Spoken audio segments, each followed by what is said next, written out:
शेवाळे सरांना विनंती करतो त्यांनी प्रणवचं स्वागत करावं.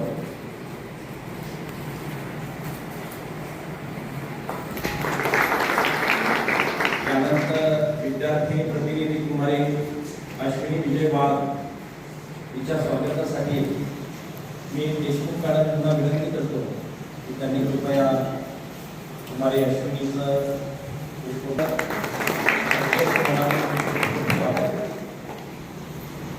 आणि शिक्षक पालक संघाच्या सचिव आदरणीय राजपूत मॅडम यांना विनंती करतो की त्यांनी अगदी थोडक्यात या मंचांच्या स्थापनेचं प्रस्तावित करावं.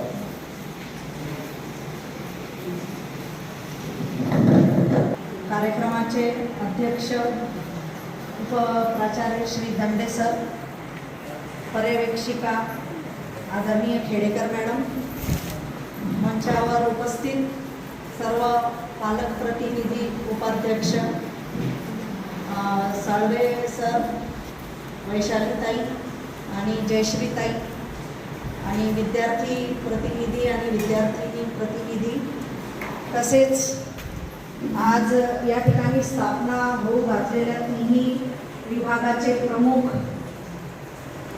आणि सगळ्यात महत्त्वाचं म्हणजे ज्यांच्या उपस्थितीशिवाय हा कार्यक्रम होणं शक्य नव्हतं असे येथे उपस्थित सर्व माता पालक व पिता पालक आणि माझ्या प्रिय विद्यार्थी मित्रमैत्रिणी, आज या ठिकाणी आपण 3 प्रकारच्या संघांची स्थापना करण्यासाठी एकत्रित जमलेलो आहोत. आणि हे 3 संघ कोणते आहेत? समोर आपल्याला लिहिलेलंच आहे की शिक्षक पालक संघ स्थापना, माता पालक संघ स्थापना आणि मीना राजू मंच, अशा 3 प्रकारच्या स्थापना आपण या ठिकाणी आज करणार आहोत. त्यांचं उद्घाटन आपण या ठिकाणी करणार आहोत. आता यापैकी माता पालक आणि पालक शिक्षक संघ यांचे जवळपास सगळे काही निकष जे आहेत ते सर्व सारखे आहेत. शासन परिपत्रक 1996 अन्वये सगळ्या शाळा आणि कनिष्ठ महाविद्यालयाच्या भौतिक, शैक्षणिक आणि विद्यार्थ्यांशी संबंधित, त्यांच्या विकासाशी संबंधित जे काही कार्यक्रम आहेत त्या कार्यक्रमासाठी प्रत्येक मान्यताप्राप्त शाळांमध्ये व कॉलेजमध्ये, कनिष्ठ महाविद्यालयामध्ये ही शिक्षक पालक संघाची स्थापना करणं अनिवार्य करण्यात आलेलं आहे राज्यामध्ये, संपूर्ण राज्यामध्ये. आणि म्हणून ही स्थापना आपल्याला 30 जुलैच्या आत करावी लागते. म्हणून आजचा दिवस आपण ही स्थापना करण्यासाठी निवडलेला आहे. ही स्थापना करण्यामागचा मुख्य उद्देश काय आहे ते आपण जाणून घेऊ. पालकांचा सक्रिय सहभाग या शालेय कामकाजामध्ये जास्तीत जास्त घेण्यात यावा असं शासनाकडून आपल्याला सांगण्यात आलेलं आहे. आणि मुख्य हेतू काय आहे की आपला जो विद्यार्थी आहे याचा सर्वांगीण विकास होण्यासाठी, ऑलराऊंड डेव्हलपमेंट ज्याला म्हणतो आपण, तर त्यासाठी फक्त शिक्षकच नाही तर पालकांची भूमिका सुद्धा अत्यंत महत्त्वाची ठरते. कारण एक विद्यार्थी हा शाळेमध्ये आमच्यासोबत फक्त 6 तास असतो, परंतु तो इतर सगळी वेळ जी आहे 18 तास जवळपास तो समाजामध्ये तुमच्यासोबत वावरत असतो. आणि विद्यार्थ्यांवर संस्कार करण्याचं सर्वप्रथम कार्य जे आहे ते पालकांचं आहे. विद्यार्थ्यांची प्रथम शाळा ही त्याचं घर असते आणि त्याचे प्रथम गुरु पालक असतात, आईवडील असतात. आणि त्यांच्यावर संस्कार करणं हे आईवडिलांचं आद्य कर्तव्यच आहे. आणि त्याच्या घरचे जे संस्कार आहेत ते संस्कार घेऊन तो शाळेतील जे शिक्षण आहे त्या शिक्षणाला तो योग्य दिशा देऊ शकतो. आणि म्हणून जेवढी शिक्षकांची भूमिका महत्त्वाची आहे, आम्ही तर आमची भूमिका यशस्वीरित्या आणि अगदी जबाबदारीने पार पाडत आहोत. 6 तास विद्यार्थी आमच्या सोबत आहे. आम्ही आमची भूमिका अगदी जबाबदारीने पार पाडत आहोत. परंतु आमच्यापेक्षाही मोठी भूमिका आपण पालक म्हणून आपणाला पार पाडायची आहे आणि तुमची जबाबदारी जास्त आहे, कारण तो तुमच्या सहवासात जास्त वेळ आहे. आणि शिक्षक पालक संघ व माता पालक संघाची ही स्थापना करायची आहे. मुख्य उद्देश आपला तो आहे. आता काही तत्वे आहेत या शिक्षक पालक संघाची स्थापना करण्यामागे. तर याची रचना कशी असते, कार्यकारिणी कशा प्रकारे काम करते ते आपण थोडक्यात समजून घेऊ. तर या ठिकाणी आपल्याला या शिक्षक पालक संघाचे व माता पालक संघ आपले जे प्राचार्य असतात ते पदसिद्ध अध्यक्ष असतात आणि ते पदसिद्ध अध्यक्ष आहेतच, परंतु आजच्या कार्यक्रमाचे अध्यक्ष म्हणून आपल्याला उपमुख्याध्यापक दंडे सर म्हणून आपल्याला लाभलेले आहेत. या कार्यकारिणीमध्ये उपाध्यक्ष म्हणून पालकांमधून निवड करावी लागते. तर उपाध्यक्ष म्हणून पिता पालकमधून एक उपाध्यक्ष आणि माता पालकांमधून उपाध्यक्ष अशी निवड करावी लागते. सचिव म्हणून एक शिक्षकच स्वतः जबाबदारी सांभाळत असतो आणि एक सचिव पद पालकांमधून आपल्याला त्यांची निवड करावी लागते. त्यानंतर कोषाध्यक्ष असतात, ते आमच्या शिक्षकांपैकीच असतात. कोषाध्यक्षांची निवड आमच्या शिक्षकांपैकीच केली जाते आणि अशा प्रकारे ही कार्यकारिणी असते शिक्षक पालक संघाची आणि माता पालक संघाची. आणि यामध्ये पालकांची निवड हे सर्व प्रत्येक वर्गातील एक पालक प्रतिनिधी म्हणून या ठिकाणी आज उपस्थित असतात स्थापनेसाठी आणि ते या शिक्षक पालक आणि माता पालक संघाचे प्रतिनिधी सदस्य म्हणून ते कार्यरत असतात वर्षभर. आणि यामध्ये ही स्थापना झाल्यानंतर 2 सत्रामध्ये अजून 2 पालक सभा घेण्यात येतात आणि त्या सभेसाठी हे जे प्रतिनिधींची निवड केलेली आहे प्रत्येक वर्गातून, ते प्रतिनिधी प्रत्येक सभेला ते उपस्थित राहतील आणि आपण सगळे मिळून विद्यार्थ्यांच्या ज्या समस्या आहेत त्या समस्या सोडवण्याचा आपण प्रयत्न करत असतो. आणि यामध्ये पालकांची निवड करताना, प्रतिनिधी म्हणून निवड करताना ग्रामीण भागातील पालकांची सुद्धा निवड व्हावी, त्यानंतर मागासवर्गीय पालकांची सुद्धा निवड व्हावी, त्यानंतर माता पालकांची संख्या ही 50% असावी, असे निकष काही शासनाने आम्हाला घालून दिलेले आहे. त्याप्रमाणे आम्ही ह्या शिक्षक पालक संघ व माता पालक संघाची रचना करत असतो. विद्यार्थ्यांच्या सुद्धा काही समस्या असतात, परंतु विद्यार्थी त्या समस्या सांगण्यात संकोच करतात. म्हणजे डायरेक्ट शिक्षकांकडे त्या समस्या ते मांडू शकत नाही किंवा त्यांना संकोच वाटतो आपल्या समस्या मांडण्यासाठी. म्हणून आम्ही हे मीना राजू मंचची स्थापना करत असतो. त्यामध्ये एक विद्यार्थी प्रतिनिधी व एक विद्यार्थिनी प्रतिनिधी असते की जेणेकरून इतर विद्यार्थ्यांना ज्या काही समस्या असतील तर ते या प्रतिनिधींकडे सांगतील आणि हे प्रतिनिधी आमच्याकडे सांगतील आणि त्यामध्ये जर आम्हाला तुमची मदत लागली तर तुमच्या मदतीने आम्ही या विद्यार्थ्यांच्या समस्या सोडवण्याचा प्रयत्न करू. कारण विद्यार्थी एक वेळ आईवडिलांजवळ मोकळे बोलत नाही किंवा शिक्षकांची भीती वाटते म्हणून सांगत नाही, परंतु ते त्यांच्या मित्रमैत्रिणींकडे अगदी सहजपणे मोकळ्या मनाने त्यांच्या ज्या काही अडचणी असतील, समस्या असतील ते सांगू शकतात. आणि त्या उद्देशानेच ही मीना राजू मंचची स्थापना केलेली आहे की जेणेकरून त्यांना येणाऱ्या अडचणी ते या ठिकाणी समोर बसलेले जे विद्यार्थी प्रतिनिधी आणि विद्यार्थिनी प्रतिनिधी आहेत त्यांच्याकडे सांगतील आणि ते आमच्याकडे आणि तुमच्याकडे सांगतील. आणि खूप धन्यवाद.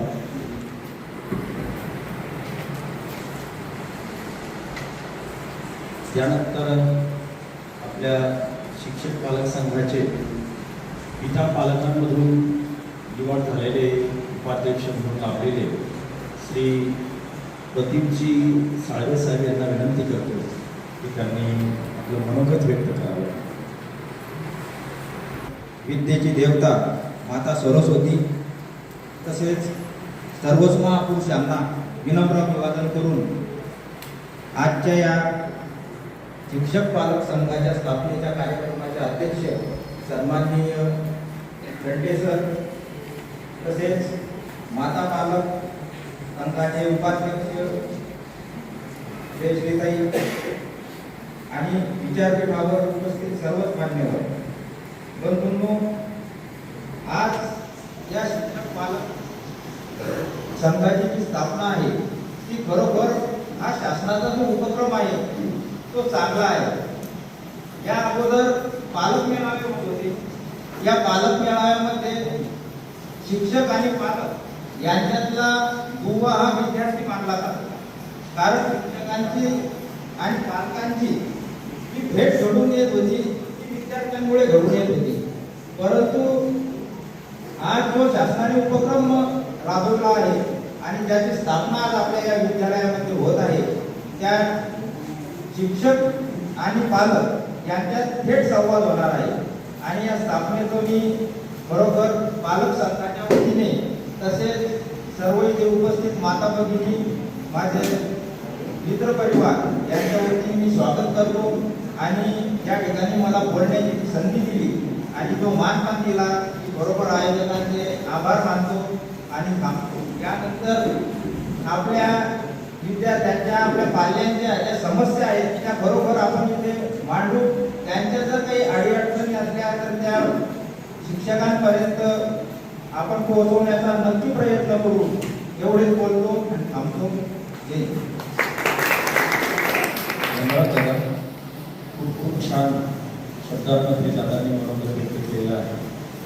बघा, माता पालक संघ, मीरा राजवंश पालक शिक्षक संघ, तिन्ही संघाच्या स्थापना आणि याचा मूळ उद्देश विद्यार्थ्यांच्या समस्या सोडविणे आणि पालकांना आलेल्या अडचणी सोडविणे, तुमच्या माध्यमातून या सगळ्या गोष्टी करायच्या आहेत। यासाठीच तुम्हा सर्वांना या ठिकाणी काही चर्चा, काही अडचणी, काही समस्या मांडायच्या असतील तर तुम्ही अगदी उत्स्फूर्तपणे बोलू शकता, आम्हाला समस्या सांगू शकता। कारण तुम्ही समस्या सांगितल्या नाही तर त्या आमच्यापर्यंत पोहोचणार नाहीत आणि त्या आम्हाला सोडवता येणार नाही। तर कुठल्याही प्रकारच्या समस्या असतील आम्ही सोडवण्याचा नक्कीच प्रयत्न करू। त्यासाठी एक चर्चासत्र म्हणून किंवा मग तुम्ही कुठल्याही समस्या आम्हाला या ठिकाणी निवेदन करू शकता। यानंतर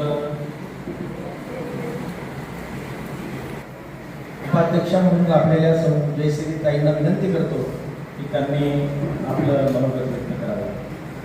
सर्वप्रथम विद्येची आराध्य दैवत माता सरस्वती आमच्या कार्यक्रमाचा अध्यक्ष आणि उपस्थित मंत्री यांना माझे विनंती आहे। आज आपण सर्वजण इथे माता पालक संघ, मीना राजवंश आणि पालक शिक्षक संघ या तिन्ही स्थापनेच्या संदर्भात आपण इथे जमलो आहोत। तरी आज माता पालक आणि पिता पालक बरेच बहुसंख्येने उपस्थित आहेत, म्हणजे आपल्याला आपल्या जबाबदारीची जाणीव आहे।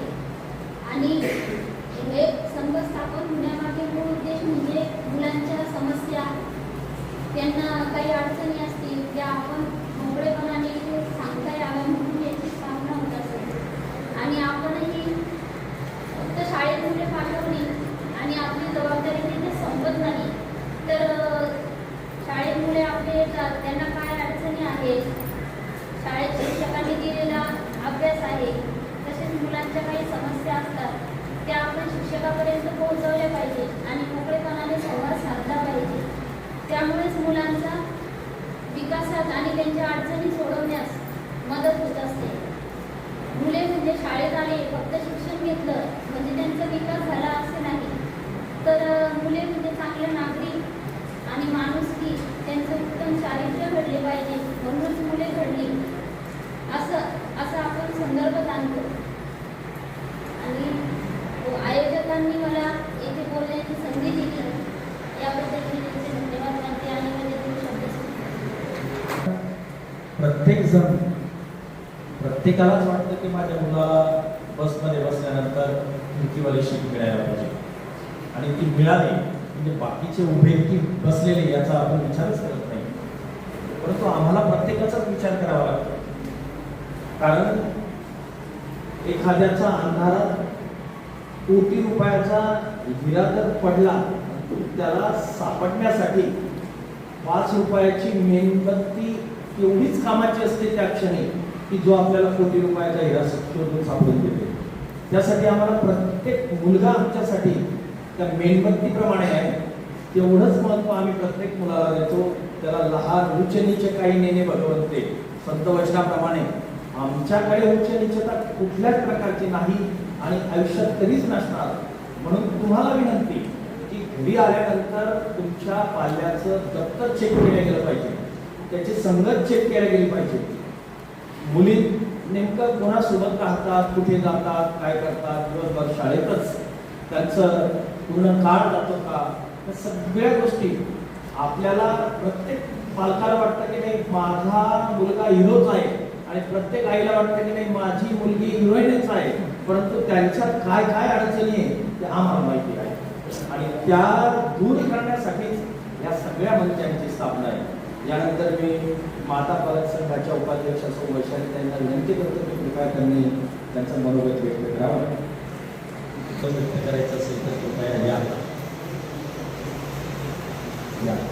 नुकतेच आपल्यामध्ये उपस्थित झालेले आमचे तालनिदान गुरुकुल संस्थेचे उपाध्यक्ष आदरणीय हरिभक्तीपरायण पूज्य नागेशजी महाराज गोळे यांचं सुद्धा मी खूप खूप खूप शब्दशुभाने स्वागत करतो. आणि यानंतर लगेच कार्यक्रमाचे अध्यक्ष आदर्श विद्यालयाच्या कर्तव्यदक्ष पर्यवेक्षिका आदरणीय खेडेकर मॅडम यांना विनंती करतो की त्यांना सरस्वती, आदरणीय व्यासपीठ, व्यासपीठावर उपस्थित सर्व मान्यवर, तसेच या संघाच्या स्थापनेसाठी आवर्जून उपस्थित झालेले माता आणि पिता पालक, तसेच माझे प्रिय विद्यार्थी मित्र आणि मैत्रिणी, आज माता पालक संघ तसेच मीना राजू मंच या दोन संघाची स्थापना झालेली आहे. सगळ्यांना माहिती आहे की हे इंटरनेटचं वातावरण आहे, सगळ्या मुलांच्या हातामध्ये मोबाईल आलेला आहे. आपल्यापेक्षा जास्त मुलांना मोबाईलमधलं सगळं माहिती आहे. आपण अगदी बिनधास्तपणे त्यांच्या हातामध्ये मोबाईल देतो, पण कधी विचार करत नाही की आपला मुलगा मोबाईलमध्ये नेमकं कशाचा शोध घेतो किंवा काय बघतो किंवा काय वाचतो. आपल्यासमोर तो जरी सांगत असला की मला शाळेतून अभ्यास दिलेला आहे आणि तुम्ही त्यावर बघतो, तर या गोष्टीवर फारसा विश्वास ठेवू नये असं मला वाटतं. एकदा आपणही डोकावून बघितलं पाहिजे की आपला मुलगा बघतो. मोबाईलच्या माध्यमामधून असे काही ॲप आहेत की ज्याची माहिती आपल्याला लांबपर्यंत नाही आहे आणि मुलांना त्याचं सखोल ज्ञान झालेलं आहे. याचा उपयोग करून मुलांच्या संस्कारावरती परिणाम झालेला आहे. मुलं बिनधास्त झालेले आहे. मान पान देणे आणि घेणे या गोष्टी त्यांच्यामध्ये उरलेल्या नाहीत. याला काही मुलं बिलकुल अपवाद आहेत, मुलीसुद्धा अपवाद आहेत, परंतु आजूबाजूला बघितलं असताना विद्यार्थी झपाट्याने वाम मार्गाला जाताना दिसतात. सहजही चालत असताना शाळेच्या ग्राउंडमधून ते अगदी आईवडिलांबरोबर सहज शिव्या देतात. हे त्याला कुठल्याही शाळेत किंवा घरी शिकवल्या जात नाही. आपले दुर्लक्ष होतं. या संघाच्या स्थापना करण्यामागचा जो हेतू आहे तो विद्यार्थ्यांना संस्कार देणे हा आहे. त्यानंतर विद्यार्थ्यांवरती जे काही संकट येतात, अकस्मातपणे संकट येऊ शकतात. याचं उदाहरण सांगते.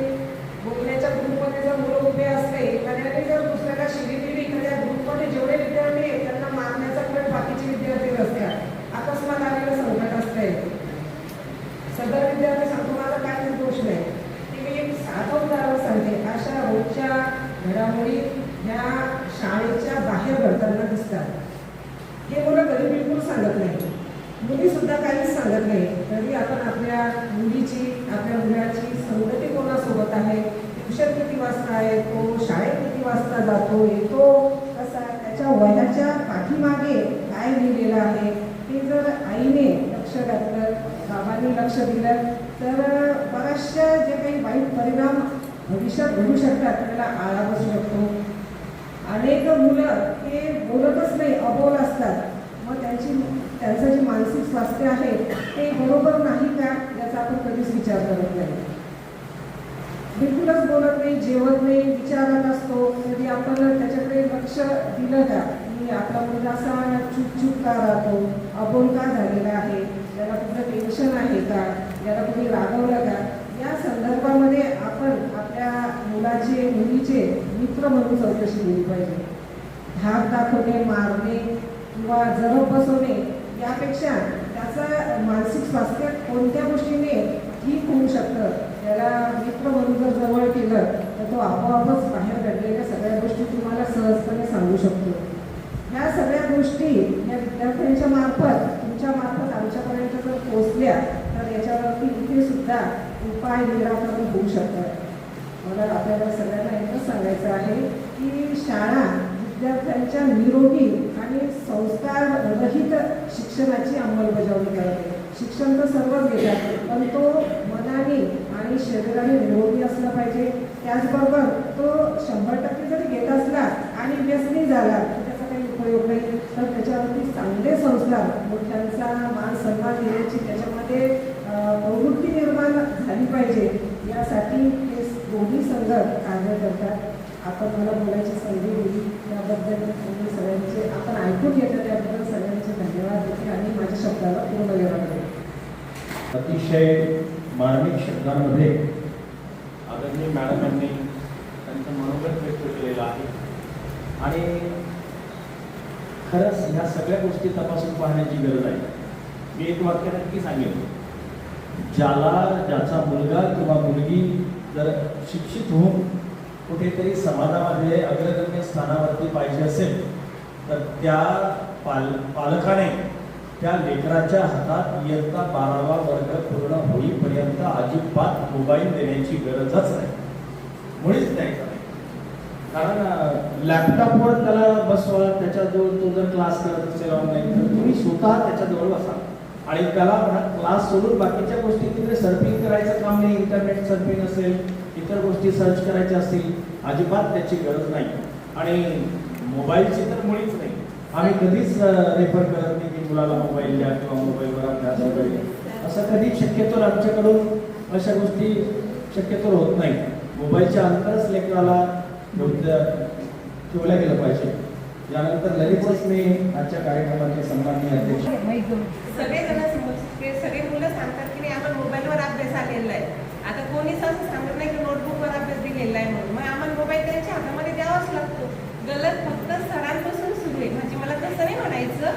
आता काय लोक सगळे अभ्यास मोबाईलवर पाठवतात, लेकरं मोबाईल घेतात, बघतात कोणतं आहे, काय आहे, कसं आहे आणि बस त्याच्यापासून सुरुवात होऊन जाते. तर पहिले हे बंद करावं लागेल की मोबाईलवर अभ्यास देणं. त्याच्यानंतर आम्ही मोबाईल त्यांच्या हातामध्ये देणारच नाहीये. आता अगदी पहिल्या वर्गापासून मी सरांनाही तेच सांगितलं, मोरे मॅडमला पण तेच सांगितलं, मॅडम प्लीज मोबाईलवर अभ्यास देत जाऊ नका. लगेच मुलं अभ्यास सोडून लगेच माऊलीची व्हिडिओ बघायला सुरुवात. तसं आता माझी मुलगी 6वी ते तिचं पण तसंच सुरू आहे. मोबाईलवर अभ्यास आला का ते बाजूनं आणि जे पाहिजे ते सुरू. मग आता गलती कोणाची म्हणावं लागेल याच्यामध्ये? चुकला असेल तर माफ करा, पण हे बरोबर आहे. आणि नक्कीच टाळ्या वाजवून स्वागत करू आणि आम्ही निश्चित काळजी घेऊ, नक्कीच काळजी घेऊ. परंतु काही गोष्टी आता एखादी आकृती असली किंवा एखादं काही गुंतागुंतीचं काही गणित असलं किंवा आणखी काही विशेष असलं त्या सूचना आम्ही मोबाईलवर टाकत असतो. फक्त त्या व्हॉट्सॲप पाहण्यापुरत्या की उद्याच्या शाळेची सूचना असेल ती आपल्याला व्हॉट्सॲप ग्रुपवर टाकावी लागेल. मग त्यासाठी विद्यार्थ्याने आई वडिलाच्या परवानगीने तो फोन घ्यावा की आई माझ्या व्हॉट्सॲप ग्रुपला काही सूचना असेल तर मला सांग, वडिलांना बाबा माझ्या व्हॉट्सॲप ग्रुपला काही सूचना असेल तर सांग. इथपर्यंतच आम्ही मोबाईल देतो. आणि बाकी जर असं काही असेल तर हे 100% मुलं तुम्हाला फसवतात की आमच्या सरांनी अभ्यास दिला म्हणून. तशा कडक सूचना आमच्या सगळ्यांना आदरणीय प्राचार्य उपप्राचार्य या प्रशासनाने दिलेल्या आहेत. त्यामुळे आम्ही मोबाईलवर अभ्यासच देत नाही. आणि चुकून एखाद्याकडून घडलंही असेल असा विषय तर नक्की आम्ही लक्षात ठेवूया. आणि यानंतर मोबाईल बंद आंदोलन आपण सगळ्यांनी मिळून करूया, म्हणजे नक्कीच कुठेतरी मुलांचा बदल झाल्याशिवाय राहणार नाही. मी यानंतर अजून काही कोणाच्या अडचणी असतील तर क्षमा 1 मिनिट देतो. याचं मी स्वागत करतो आणि सरळ मुद्द्यावर येतो मी की आम्ही शिक्षकाकडून एक अधिकार मिळवून घेतलेला आहे आतापर्यंत. पूर्वी काळी आम्ही म्हणत होतो की छडी लागली छमछम आणि विद्या ही गमगम, आणि हाच अधिकार आम्ही शिक्षकाकडून मिळवून घेतला. ही छडी जर परत जर आली तर बऱ्याचशा पालकांना आपल्या पाल्याकडे लक्ष द्यायचं काम पडणार नाही. हा मुद्दा सगळ्यात लक्षात घ्या. आणि दुसरा एक मुद्दा असा आहे की आमच्या भाषेने सांगितला मुद्दा तो खरा आहे की त्या निमित्तानं ते अभ्यासाच्या निमित्तानं ते मोबाईल घेतात आणि वेगवेगळे चाट ते बघतात आणि त्याचे वाईट परिणाम होतात. दुसरी गोष्ट, जे ग्रामीण भागातून आणि सगळे पालकांना माझी विनंती आहे की या शिक्षक मंडळींना थोडं तुम्ही फ्रीडम द्या थोड्या गोष्टी. आता तुम्ही म्हणसाल फ्रीडम कोणतं द्यायचं की शिक्षकाचा जर वचक असला पाहिजे तर त्यांच्या हातात छडी परत येऊ द्या. हे मी बऱ्याच माझ्या गावातल्या कार्यक्रमात सुद्धा सांगितलेला विषय आहे ही छडी जर परत जर आली तर खूप काही परिणाम आपल्याला चांगले पाहायला मिळतील. त्यामुळं केवळ शिक्षकांनीच सगळ्या गोष्टी सांगायच्या आणि आपण सगळेच विषय त्यांच्यावर सोडून द्यायचे हाही विषय चुकीचा आहे. का असं बरेचसे विषय की त्यांना थोडं फ्रीडम द्या. माझ्या गावामध्ये असे बऱ्याचशा समस्या होत्या. मी माझ्या जिल्हा परिषद शाळेत माझा मुलगा होता. सर तुमच्या वर्गातल्या माझा मुलगा आहे तुमच्या वर्गामध्ये मला संकेत खूप कम्प्लिटली आलेले आहे की आजही आमच्या बायका लढायला की चाकू कटर अशा बऱ्याचशा गोष्टी मिळाल्या. तर हेही शिक्षकांनी थोडंसं त्या मुलांच्या दप्तरामध्ये तुम्ही बघा. आम्ही तर बघतो त्याच्याबद्दल काही विषय नाही. काय की आज ते बरेचसे चित्रपट बघतात, चित्रपट बघून बऱ्याचशा मालिका बघतात आणि तिच्यात जसं ते गोष्टी प्रदर्शित केल्या जातात तसे ती मुलं वापरण्याचा प्रयत्न करतात. टीव्ही आणि मोबाईल या गोष्टी कारणीभूत आहेत 100%. पण एवढ्या गोष्टी तुम्ही बघितल्या तर बरंच चांगलं होईल. खूप खूप धन्यवाद मला बोलण्यास संधी दिल्याबद्दल. सर्वात जास्त शिस्त मी तर नक्कीच म्हणेल की महाराष्ट्रात काय देशात सर्वात जास्त शिस्त आणि संस्कार फक्त आणि फक्त आपल्या शाळेत तुम्हाला पाहायला मिळते. सगळ्यात जास्त शिस्त आणि संस्कार. आणि नक्कीच सांगेन की महाराष्ट्रातून वारकरी संप्रदाय आणि शाळा शिक्षक वर्ग जर बाजूला काढला तर समाजात फक्त स्वैराचार उरल्याशिवाय शिल्लक राहणार नाही. म्हणून आम्ही प्रत्येक विद्यार्थ्याला सगळ्या गोष्टी चेक करतो. तुम्हाला नक्की आणखी एक विनंती करेन की मी मागच्या वर्षात माझ्या वर्गातले 10 मुलं इथं न्हावी दादाकडे नेले पाठीमागं आणि न्हावी दादाकडे नेऊन स्वतःच्या हाताने त्यांची झिरोकट करून घेतली. त्यामुळे सगळे केस सारखे एक विचित्र प्रकार आलेले त्या कटिंग मध्ये. मी नक्की तुम्हाला विनंती करेन, मला एकही पालकाला माझ्याकडे पालक येतच नाही की तुम्ही असं का केलं म्हणून.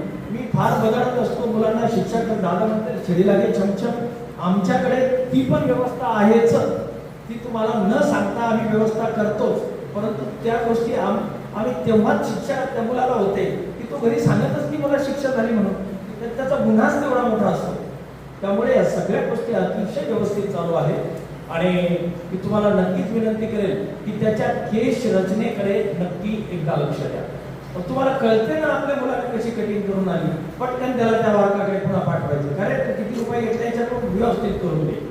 दुसऱ्या वेळेस तो वारके अशी कटिंग करून देत नाही. ते तो मुलानं जरी सांगितली तरी सगळे केश रचना अगदी सुव्यवस्थित असावी अशी माझी विनंती आहे. आणि यानंतर लगेच मी आदरणीय उपप्राचार्यांना विनंती करतो की त्यांनी अध्यक्षीय भाषणाला सुरुवात करावी. देवता माता सरस्वती, या ठिकाणी उपस्थित पालक प्रतिनिधी प्रदीपजी साळवे, जयश्रीताई, वैशालीताई, प्राध्यापिका राजपूत मॅडम, आमच्या पर्यवेक्षिका खेडेकर मॅडम, विविध समित्यांचे जे प्रमुख शिक्षक आहेत, शिक्षिका आहेत आणि या ठिकाणी आवर्जून उपस्थित असणारे सर्व सदस्यांचे सदस्य आहेत. शासनानं विविध प्रकारच्या समित्या ज्या आहेत ज्या इथे लिहिलेल्या आहेत, पालक शिक्षक संघ असेल, माता पालक संघ असेल, मीना राजू मंच असेल. तर शाळांचे जे वेगवेगळे प्रकार आहेत ते 3-4 प्रकार आपल्या देशामध्ये शाळांचे आहेत. एक स्थानिक स्वराज्य संस्थेद्वारे ज्या शाळा चालवल्या जातात, म्हणजे जिल्हा परिषदेच्या ज्या ग्रँटेड शाळा आहेत सगळ्या, तो एक प्रकार आहे. शासकीय काही शाळा आहेत. त्यानंतर ही जी शाळा निवडते ही खाजगी अनुदानित प्रकारची शाळा आहे. याची पण बॉडी आणि सगळं कार्य वेगवेगळं असतं. आणि अशा काही शाळा आहेत की ज्या पूर्णपणे खाजगी आहेत आणि अनुदानित नाही आहेत, म्हणजे स्वयं अर्थसहाय्यावर चालतात. तर या प्रत्येक शाळेच्या प्रकारामध्ये या ज्या बॉड्या आपण इथे स्थापन केलेल्या आहेत यांना वेगवेगळं महत्व आहे. सर्वप्रथम मी आपल्या सर्वांच्या मनातली एक गोष्ट क्लिअर करू इच्छितो, हा पालक मेळावा नाही. पालक मेळावा हा होणार आहे जुलैच्या एंडिंगला, वर्ग शाळा.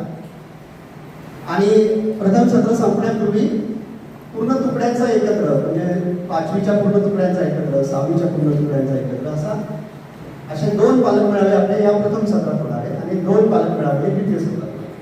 त्याच्यामुळे वर्गाच्या संबंधित ज्या काही आपल्या समस्या असतील त्या मांडण्याचा एक मंच त्या ठिकाणी तुम्हाला उपलब्ध होणार आहे.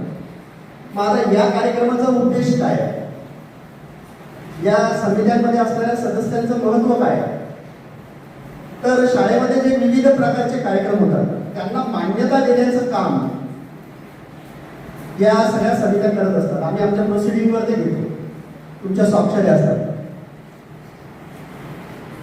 ही जरी खाजगी अनुदानित शाळा असली तरी सगळे अधिकार काही आमची जी बॉडी आहे त्यांना नाही, त्यांच्यासोबत तुम्हाला पण त्याच्यामध्ये शेअरिंग केलेलं आहे.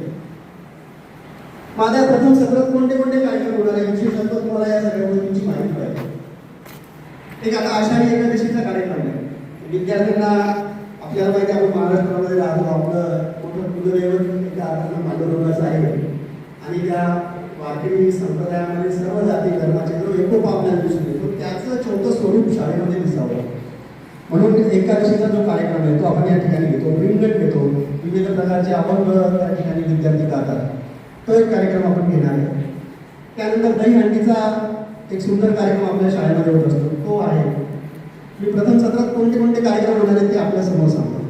त्यानंतर आपल्या आदर्श विद्यालयामध्ये गणेश उत्सव फार मोठ्या प्रमाणावर पूर्वीपासूनच साजरा केला जातो, ज्याच्यामध्ये विविध प्रकारचे देखावे प्रत्येक वर्गातले विद्यार्थी सादर करतात. त्याचं मोठी मिरवणूक आपल्या गावातून निघते, समाज प्रबोधनपर अशा प्रकारच्या देखाव्यांचा त्याच्यामध्ये समावेश असतो. रोज विविध प्रकारचे कार्यक्रम या ठिकाणी गणेशासमोर आपण घेतो, तो एक कार्यक्रम या ठिकाणी होणार आहे. श्रावण महिन्यामध्ये निसर्ग सहल आपण काढणार आहे, पायी सहल. तर हे जे प्रामुख्याने कार्यक्रम आपले प्रथम सत्रात होणार आहे या सर्व कार्यक्रमाला आपण टाळ्या वाजवून अनुमती द्यावी अशी मी आपल्या सर्वांना विनंती. याचं काटेकोर नियोजन, प्रत्येक विद्यार्थ्याला त्याच्यामध्ये कसा सहभाग घेता येईल, त्याच्यातलं नेतृत्व गुण कसं विकसित करता येईल याच्या बाबतीमध्ये आपण त्या वर्ग शिक्षकांच्या माध्यमातून प्रयत्न करत असतो. हा या कार्यक्रमाचा मूळ उद्देश आहे. हळूहळू पालकांचा सहभाग शाळेच्या प्रक्रियेमध्ये वाढवणं. मी सर्वप्रथम आमचे जे शिक्षक आहेत ज्यांनी तुमचं चयन केलं, याच्यासाठी निवड केली, त्या सर्व शिक्षक बंधू भगिनींचं या ठिकाणी अभिनंदन करतो की इतक्या 2800-2700 पालकांमधून त्यांनी तुमची निवड केली. आणि मला फार आनंद झाला की अतिशय सकारात्मक विचार करणारी ही टीम आपल्याला या ठिकाणी मिळाली. म्हणून मी आपल्या सर्वांचं या विविध प्रकारच्या समित्यांच्या सदस्यत्वापदी आपली निवड झाली आणि ती योग्य प्रकारची झाली त्याबद्दल मी आमच्या शिक्षक बंधू भगिनींचं पण या ठिकाणी अभिनंदन करतो आणि आपल्या सर्वांचं सुद्धा या विविध प्रकारच्या समित्यांमध्ये आगमन झालेलं आहे त्याबद्दल आपलं सुद्धा या ठिकाणी स्वागत करतो. समस्या या विद्यार्थ्यांच्या असतात त्या त्यांच्या वयोगटामुळे निर्माण होतात. विशेषतः वादळ या शांततेचा कालखंड साधारणतः 7व्या वर्गापासून विद्यार्थ्याचा सुरू होतो. तर त्याला विविध प्रकारच्या वेगवेगळ्या गोष्टींनी आम्हाला टॅकल करावं लागतं. त्याच्यातले नेतृत्व गुण न हरता, त्याच्यामध्ये कुठलाही न्यूनगंड न येऊ देता त्याला समोर कसं नेता येईल, त्याच्याकडे विरुद्ध विचारसरणीवर न बघता की हे साहजिक आहे, काही विद्यार्थ्यांमध्ये थोडंसं जास्त प्रमाणात दिसतं, काही कमी प्रमाणात दिसतं, त्याला योग्य दिशा देऊन त्याला समोर कसं आणता येईल तर साधी गोष्ट आहे की आता आमच्या प्रत्येक वर्गामध्ये अष्टप्रधान मंडळाची स्थापना होते, मंत्रिमंडळाची स्थापना. त्याच्यामध्ये 8 मुलं आणि 8 मुलींचा सहभाग आहे. तर मी पहिल्या मिटिंगमध्ये त्या ठिकाणी मांडलं की 5व्या वर्गात हे 16 जण जे आहेत, 6व्या वर्गात बदलून द्या दुसरे 16 जण, 7व्या वर्गात आणखी बदलून द्या. म्हणजे एक वर्ग शिक्षक 48 विद्यार्थ्यांना नेतृत्व करण्याची संधी देऊ शकतो. असं नाही आहे की बाबा 5व्या वर्गात जे तेच कंटिन्यू 6व्या वर्गात केले, तेच कंटिन्यू 7व्या वर्गात केले. मग काही विद्यार्थ्यांचा जास्त नेतृत्वाचा विकास होतो, काही जणांना बिलकुलच संधी मिळत नाही. तर असं न करता प्रत्येकाला समोर येण्याची संधी, कोणत्या ना कोणत्या तरी गटाचा नेतृत्व करण्याची संधी मिळाली पाहिजे. त्याच्यामधूनच विद्यार्थी हळूहळू हा तयार होतो. शेवटी आता हे जे नवीन शैक्षणिक धोरण आलेले आहे याच्यामध्ये काय आहे शिक्षकाची भूमिका? एक फॅसिलिटर आहे फक्त. त्याला फक्त संधी उपलब्ध करून द्यायची. समजत नाही किंवा कुठलाही भाग आपल्याला कळत नाही म्हणून शिकवायचं असं नाही, त्याला शिकण्याकरता प्रवृत्त करायचं. त्या पुस्तकामध्ये सगळं डिटेल दिलेलं आहे, तर ते स्वतःहून वाचू शकतो का? त्याला शिकण्याकरता थोडीशी संधी अधिक देता येईल का? म्हणजे आतापर्यंतचं सगळं रेकॉर्डिंग आपल्याला माहिती आहे की काही विद्यार्थी एकदम खूप चांगल्या प्रकारे शिक्षण घेतात, डॉक्टर इंजिनियर होतात, काही मात्र होत नाही का? कारण ज्या क्षणी त्याला कळलं की आपण वाचल्यानंतर आपल्याला समजतं, आपण अभ्यास केला तरच आपल्याला जमू शकतं, केवळ शाळेच्या किंवा ट्युशनच्या भरोशावर नाही. ज्या क्षणी त्याला ही जाणीव होते की आपल्याला करायचंय आणि आपल्याला ते जमू शकतं, त्या क्षणी मग त्याला कुठल्याही शिक्षकाची गरज पडत नाही, कुठल्याही ट्युशनची गरज पडत नाही. तो ते सगळं ज्ञान अर्जित करू शकतो. फक्त त्याला ती जाणीव होण्याची वेळ असते आणि ती वेळ केव्हा येईल? ज्यावेळेस आपण त्याला संधी उपलब्ध करून देईल. म्हणजे मी BEdला जाऊच तर मला हे माहीत नव्हतं की मी 4 लोकांसमोर उभं राहून बोलू शकतो. मी या शाळेचा विद्यार्थी आहे, कारण मला ती संधी कधी मिळाली नाही. परंतु बाकीच्यांचं ऐकण्यात पण मला त्या याची ती डेव्हलप होऊन गेलं आणि ज्यावेळेस मी उभं राहिलो तर ते सहज जमून गेलं. म्हणजे एखादा माणूस जसं पाण्यात उडी टाकतो आणि त्याला लगेच पहिल्या त्याच्यात पोहणं येऊन जातं म्हणजे ते त्या आत्मसात केलेलंच आहे, त्याच्यात आहेच ते, फक्त भीतीपोटी तर ते करू शकत नाही. मग ह्या संधी उपलब्ध करून देणं हे आमचं आता काम आहे. आणि त्या समान संधी असल्या पाहिजे सगळ्यांकरता, मुलांकरता असल्या पाहिजे, मुलींकरता असल्या पाहिजे, गरिबांकरता असल्या पाहिजे, मध्यमवर्गीयाकरता असल्या पाहिजे, श्रीमंतांकरता सुद्धा असल्या पाहिजे. तरच त्या विद्यार्थ्याचा तो सर्वांगीण विकास, सगळ्या वर्गाचा विकास हा होऊ शकतो. हा एक उद्देश शासनाचा या वेगवेगळ्या प्रकारच्या समित्या स्थापन करण्यामध्ये. आता शासनानं पुढची स्टेप त्याच्यामध्ये आणलेली आहे. या सगळ्या समित्या एका मोठ्या समितीत विलीन करून टाकल्या आणि ती आहे शाळा व्यवस्थापन समिती. म्हणजे या शाळा व्यवस्थापन समितीचे हे सगळे घटक झालेले आहेत. हळूहळू शासन याच्यात एक पाऊल पुढे जात अनेक प्रकारच्या जबाबदाऱ्या देऊन शाळेचं व्यवस्थापन कसं ही समिती चालवेल. कारण की आपल्याला माहिती आहे की तक्रार करण्याचा अधिकार कोणाला आहे? बाहेरचा एखादा कोणी व्यक्ती येऊन ज्याचा पाल्य इथे नाही तो शाळेच्या विरोधात तक्रार नसतो करू शकतो. तक्रार करण्याचा अधिकार आहे त्या पालकालाच आहे, जर त्याचा पाल्य त्या शाळेत असेल. म्हणजे याचा अर्थ काय की आपण सगळेजण मिळून या विद्यार्थ्यांच्या विकासाकरता आपल्याला हातभार लावायचा आहे, एकमेकाच्या सूचनांचं आदान प्रदान करायचं आहे.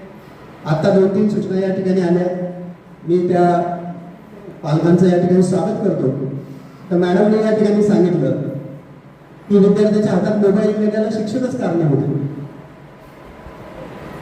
आता काही गोष्टी अशा असतात म्हणजे विद्यार्थ्यांना 10%, 20% विद्यार्थी गैरहजर असतात.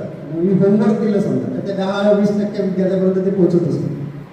किंवा एखाद्या वेळेस अशी वेळ येते की आपण होमवर्क लिहितो फळ्यावर, हे करून आणायचं, तितके टोल पडतात. तर मी पण या ठिकाणी प्रामाणिकपणे सांगतो, 2 वेळा होमवर्क हे व्हॉट्सअप ग्रुपवर पाठवलेले. मी 7व्या वर्गाचं मॅथ्स घेतो. मागच्या वर्षी 8-9 आलो होतो, आता माझ्याकडे उपमुख्याध्यापक आल्यामुळे 5 ते 7चा विभाग आहे. तर मी 2 वेळा होमवर्क त्याच्यावर टाकलेला आहे आणि मला काही त्यात वावगा वाटलं नाही. मला एक सांगा प्रामाणिकतेनं, तुमच्या हृदयाला हात ठेवून सांगा, फक्त अभ्यासाकरताच मुलं मोबाईल हातात घेतात का? तुमच्यात तेवढी क्षमता आहे का की माझ्या मुलाच्या हातात मी मोबाईल देणारच नाही, त्याला तसंच ठेवून देऊ दाखवू शकतो? ती सवय लागलेली आहे आणि काळासोबत तुम्हाला चालावं लागेल. विद्यार्थी ज्यावेळेस मोबाईल हातात घेईल त्यावेळेस तुम्हाला त्याच्या शेजारी बसावं लागेल, तेवढा वेळ द्यावा लागेल. मी एवढा अधिकारानं का बोलू शकतो? कारण शासनानं पाठ्यपुस्तकामध्ये QR कोड टाकले, माहीत असेल तुम्हाला. QR कोड स्कॅन करायचा आणि तो स्कॅन केल्यानंतर त्या पाठाविषयी, त्या कवितेविषयी अधिक माहिती त्या यूट्यूबवर उपलब्ध आहे. मग शासनाला जर मोबाईल विद्यार्थ्यापासून दूर करायचा असतात तर हे उपक्रम शासनाने कशाला केले असते? काळासोबत तुम्हाला चालावं लागणार आहे. तुम्ही जर त्या विद्यार्थ्याच्या हातात मोबाईल दाखवलाच नाही तर एक वेळ अशी येईल की तो चोरून मोबाईल बघेल. मी तुम्हाला सांगू शकतो, आमच्या शाळेत आम्ही अशा काही मुली पकडल्या ज्यांच्याजवळ 10-15 हजाराचे मोबाईल होते. पालकांना म्हणून सांगितलं तर त्यांनी सांगितलं नाही, हा आमचा मोबाईलच नाही. मोबाईल आला पण त्यांच्याजवळ. म्हणजे आपण त्यांना प्रवृत्त नाही करू शकत, आपण त्यांना वळण लावू शकतो की तुला त्यात काय बघायचंय. हा विश्वास पालकांना पाहिजे. किती दिवस दूर ठेवणार तुम्ही त्याला मोबाईल पासून? ज्या क्षणी 12वी नंतर त्याच्या हातात मोबाईल बघेल त्याच्या सगळ्या दाबलेल्या इच्छा तो पूर्ण करेल त्यावेळेस. त्याला जे पाहायचं ते पाहिजे त्यावेळेस तुम्ही त्याच्या रूममध्ये जाऊन त्याचा मोबाईल हातातला हिसकू शकता? तेवढी हिंमत आहे आपल्यात? नाही करू शकत आपण. म्हणून आत्तापासून त्याला शिकवलं पाहिजे की तुला हे याच्यात काय बघायचंय. जर मुलाला गाडी शिकवायची आपल्याला तर त्याला हे शिकवावं लागेल की तुला डाव्या बाजूने गाडी चालवावी लागणार आहे, तुला इतक्या स्पीडने गाडी चालवावी लागणार आहे, तुला समोर आलेला हॉर्न वाजवावा लागणार आहे. त्याच्यामध्ये सेटिंग करा, कोणत्या गोष्टी त्यांनी बघितल्या पाहिजे, कोणत्या नाही बघितल्या पाहिजे, त्याची हिस्ट्री चेक करा. अनेक प्रकारच्या गोष्टी आहेत. म्हणजे आपल्याला जर मुलांना काळासोबत ठेवायचं आहे तर आपल्याला त्याला अवॉइड करून चालणार नाही, त्याच्या सोबत बसावं लागेल, त्याला त्या गोष्टीचं ज्ञान द्यावं लागेल. नाही तर CBSE शाळेतले पोरं तुमच्या कितीतरी पुढे निघून जातील. 12वी नंतर ज्या परीक्षेला आपण बसतो, नीटची एक्झाम असेल, JEE असेल, त्या परीक्षेमध्ये CBSEचा विद्यार्थी, आपल्या स्टेट लेवलचा विद्यार्थी, सगळ्यांना एकच एक्झाम फेस करावं लागतं. मग त्यावेळेस ते विद्यार्थी जास्त प्रमाणात सिलेक्ट होऊन जातात. कारण ह्या शासनानं टाकलेल्या ज्या गोष्टी आहेत पुस्तकामध्ये की तुम्ही QR कोड सर्च करून त्या अभ्यासाविषयी जास्त शिका, मग ते केव्हा शिकतील आपले विद्यार्थी? असं करून चालणार नाही. आपल्याला त्यांच्यावर विश्वास टाकावा लागेल. त्या विश्वासाला त्यांना तडा जाऊ द्यावा लागणार की हा संस्कार त्यांच्यावर करावा लागेल. त्याच वेळेस आपण आपल्या विद्यार्थ्यांना त्यांच्या रांगेत उभं करू शकू आणि त्यांच्या इतकी गुणवत्ता त्याच्यामध्ये निर्माण करू शकू. म्हणून या गोष्टी आपण थोड्याशा पॉझिटिव्हली घेतल्या पाहिजे असं मला या ठिकाणी वाटतं. निश्चितच व्हॉट्सअप ग्रुप तयार केलेले ते पालकांनी त्या ठिकाणी सूचनेकरता आम्ही केलेले. त्याच्यात कुठलाही अभ्यास वगैरे आम्ही अजून देत नाही. काही एखाद्या वेळेला अशी अडचण आली, सुरुवातीच्या काळात विद्यार्थी जास्त गैरहजर असले वगैरे तर मग आम्ही त्या ठिकाणी टाकतो. किंवा पालक अशी तक्रार करतात की गृहपाठ देतच नाही, त्यांना जाणीव होण्याकरता सुद्धा आम्ही त्याच्यामध्ये अशा गोष्टी टाकत असतो. आता काही शिक्षकांनी उन्हाळ्यात पण आमचे ऑनलाईन क्लासेस घेतले इंग्लिशचे वगैरे, माहिती आहे तुम्हाला, तुम्ही त्यांना सामील पण होऊ दिलं त्याच्यात. तर याच्यात काही वावगा आहे असं मला वाटत नाही. फक्त तुम्ही तुमच्या उपस्थितीत त्यांना ते बघू दिलं पाहिजे आणि त्यांना मोबाईल काय एकदम आश्चर्य वाटायला नको, त्याला ती गोष्ट त्याच्या अभ्यासाकरता वापरण्याची सवय लावा. म्हणजे यासोबतच त्यांचा सगळ्या प्रकारचा जो काही बाह्य गोष्टी ज्या पाहिजेत अभ्यासासोबत पूरक सप्लिमेंटरी जे पाहिजे त्यांना ते त्याच्यातून तुम्ही देऊ शकता असं मला या ठिकाणी वाटतं. यांनी जी तक्रार केली आम्ही त्याची थोडीशी चौकशी करणारच आहे. तर या बाबतीमध्ये पालकांची जी पालक सभा होईल त्याच्यामध्ये आपल्याला बोलण्याची आणखी संधी मिळणार आहे. परंतु हे ते व्यासपीठ नाही आहे. मी माझी सगळ्यांना नम्र विनंती आहे, यानंतर ज्या ज्या वेळेला आपल्याला बोलवण्यात येईल त्या त्या वेळेला या सगळ्या 2800-2700 पालकांचे प्रतिनिधी म्हणून आपण या कार्यक्रमाला उपस्थित राहावं आणि आमच्या कार्यक्रमांना मान्यता द्यावी. त्याचप्रमाणे त्यात वैधानिक सूचना असतील तर त्यासुद्धा कराव्या. म्हणजे आपल्याला कार्यक्रमात काय बदल करता येतील पुढे चालून ते सगळं आपल्याला करता येईल.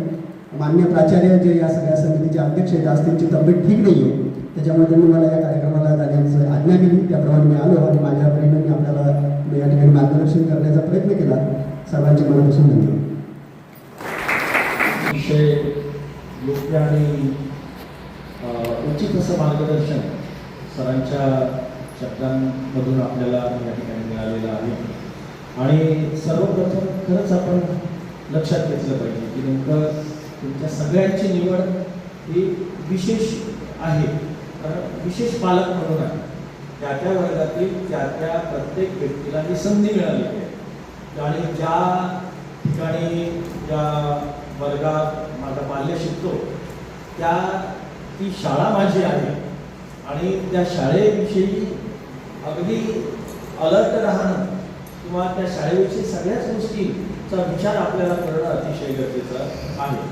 आणि मोबाईलविषयी सुद्धा बऱ्याचशा गोष्टी सरांनी क्लिअर केल्या. मी त्यात आणखी थोडंसं एक पाऊल पुढं असं टाकायचा प्रयत्न करेल की जर मोबाईल देणं आपल्याला उचित वाटत नसेल तर आपण लॅपटॉपचाही वापर तिथे करू शकतो. म्हणजे आपल्याला पटकन कळते की लॅपटॉपवरती आपला मुलगा त्यामध्ये काय पाहतो आहे ते. तर बाकीच्याही गोष्टी आहेत. येणाऱ्या आपल्या प्रथम सत्रामध्ये जे पूर्वनियोजित कार्यक्रम आहेत या सगळ्या कार्यक्रमांमध्ये आपलाही सहभाग राहावा. कारण आपल्याच मुलांचं ज्या गोष्टी होतात त्या गोष्टी त्यांना बक्षीस देणं, गणपती मिरवणूक असते तिथे बक्षीस देणं, म्हणजे आपल्याच मुलांचं कौतुक आपण करावं यासाठी तो मुलगा कुठेतरी भाग घेतो, सहभाग घेतो. त्या सहभाग घेण्यासाठी त्याला प्रोत्साहित करण्यासाठी आपण त्या कार्यक्रमांमध्ये उपस्थित राहून त्याला पुन्हा फुलाची पाकळी आपण पेन पेन्सिल का होईना त्या वर्गाला त्याच्या टीमला कुठेतरी बक्षीस आपल्या हातून दिलं गेलं पाहिजे अशी मी सर्व पालक सदस्यांना विनंती करतो. आणि पाठीमागे बसलेले दादा आहेत त्यांना 2 शब्द बोलायचे आहेत. त्यांनी विनंती करतो की त्यांनी समोर यावं. रवी तेज जाधव, जिल्हा संसाधन मंत्री बुलढाणा जिल्हा. मला एकच विनंती आहे की सगळ्यात महत्त्वाचं आपण सरांनी सांगितलं, मॅडमने सांगितलं, आणि कोणतीही वाईट सवय असेल. आता तुम्ही जर का मोबाईलविषयी जर बोलत असाल तर मोबाईल ही वाईट सवय का? किती जणांना वाटते की वाईट सवय करा आपल्याला?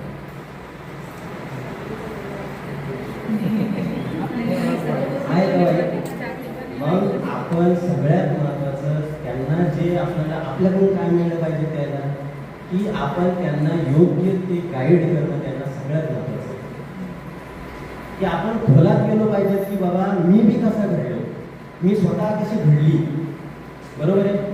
तर आज या एआयच्या जमान्यामध्ये काही वाईट सवय लागली नाही पाहिजे, कोणत्या लिंकवर क्लिक करू नाही पाहिजे, हे त्यांना शिकवलं पाहिजे. नुसतं घेऊ नको हे झाले टोमणे आणि आपण अवॉइड करू राहिलो, आपणच शिकू राहिलो. मग ते घेऊ नको मला एखाद्या बैलाला असं आवडलं तर ते काय करतं अजून वळतं, बरोबर आहे. सेम आहे गावरान भाषेमध्ये एवढं काही हे नाही, पूर्ण जिल्हा सांभाळतो, बरोबर आहे. तर माझं हेच म्हणणं आहे की आपण जे काही त्यांना आपण म्हणजे वाईट सवय लागली नाही पाहिजे हे सगळ्यात महत्त्वाचं आपलं कर्तव्य आहे की कोणतीही वाईट सवय त्याला लागली नाही पाहिजे. आता मी माझ्या पुतणे मला आता माझं म्हणजे 9 महिन्याचाच मुलगा आहे, बरोबर आहे. पण माझा एक 9वी ते पुतणे आणि एक 5वी ते. मी त्यांना बिनधास्त जगू देतो, बिनधास्त.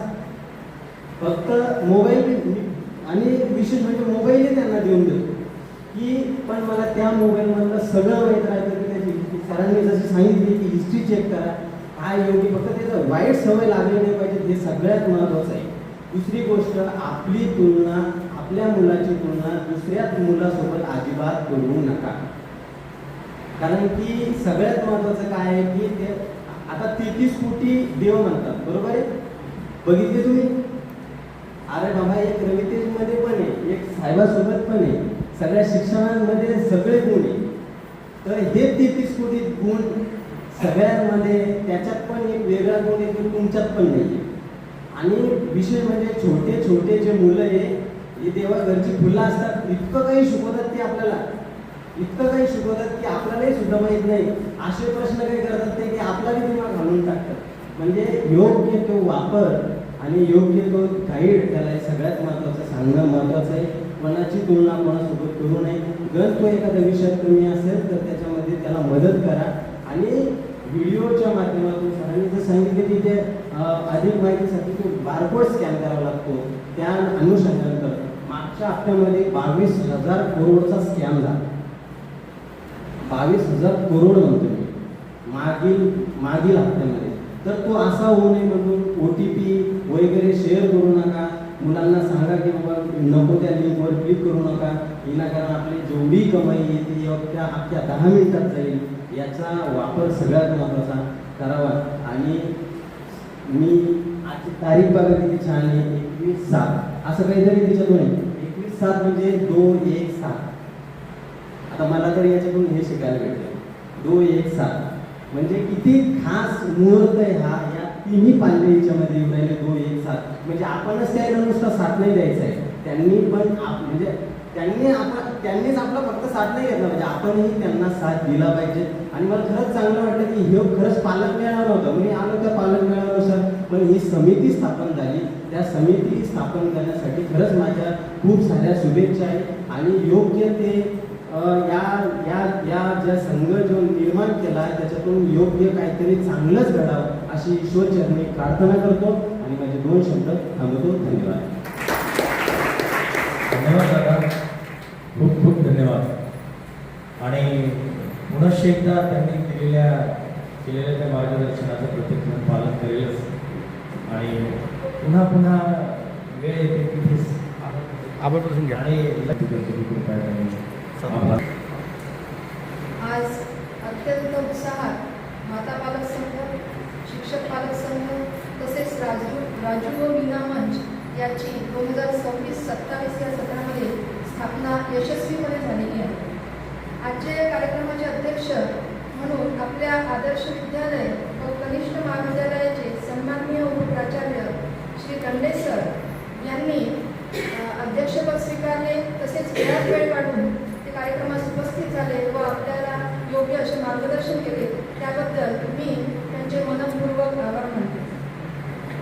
मंचावर उपस्थित विद्यालयाच्या पर्यवेक्षिका माननीय सौ वाहेकर मॅडम त्या सुद्धा कार्यक्रमास उपस्थित राहिल्या आणि त्यांनी सुद्धा आपल्याला मार्गदर्शन केले, त्याबद्दल मी त्यांचेही आभार व्यक्त करते. तसेच शिक्षक पालक संघाचे उपाध्यक्ष श्री प्रदीपजी साळवे सर, जयश्रीताई देवमानी व माता पालक संघाच्या उपाध्यक्षा सौ वैशालीताई पिंपळे यांनी सुद्धा उपाध्यक्षपद स्वीकारले व आपल्याला त्यांचे मनोगत सुद्धा व्यक्त केले, त्याबद्दल मी त्यांचेही आभार व्यक्त करते. राजू व मीना मंचचे मंचावर उपस्थित प्रतिनिधी देशमुख व कुमारी अश्विनी तसेच इतर सर्व विद्यार्थी व विद्यार्थिनी प्रतिनिधी ते सुद्धा कार्यक्रमास उपस्थित राहिले. त्यांनी कार्यक्रम शांततेने ऐकून घेतला, त्याबद्दल मी त्यांचेही कौतुक करते. कार्यक्रमास उपस्थित सर्वात महत्त्वाचा भाग म्हणजे सर्व पालक ज्यांच्यामुळे या कार्यक्रमाला शोभा आली. तसेच त्यांनी आपल्याशी काही पालकांनी आपल्याशी संवाद सुद्धा साधला आणि त्यामुळेच हा कार्यक्रम यशस्वी झाला. त्यांचेही मी आपल्या या सर्व संघांच्या वतीने व शाळेच्या वतीने आभार व्यक्त करते. आपल्या या कार्यक्रमाचे उत्कृष्ट असे संचालन करणारे आमचे वाघ सर यांचे सुद्धा मी आभार व्यक्त करते. तसेच या कार्यक्रमासाठी उत्कृष्ट आणि सुंदर असे फलकलेखन करणारे आपल्या विद्यालयाचे कला शिक्षक श्री अंबोरे सर यांचे सुद्धा मी आभार व्यक्त करते. तसेच या कार्यक्रमाचे चित्रण व फोटो घेणारे आपले विद्यालयाचे पवार सर यांचे सुद्धा मी आभार व्यक्त करते. कार्यक्रमाची रूपरेषा आणि संघांची स्थापना कशी केली जाते ते अति सविस्तरपणे व उत्कृष्टपणे सांगणाऱ्या राजपूत मॅडम यांनी प्रास्ताविक केले कार्यक्रमाचे, त्यांचे सुद्धा आभार व्यक्त करते. तसेच तिन्ही विभागांचे प्रमुख यांचे सुद्धा मी आभार व्यक्त करते. प्रत्यक्ष अप्रत्यक्षपणे या कार्यक्रमाला यशस्वी होण्यासाठी त्यांनी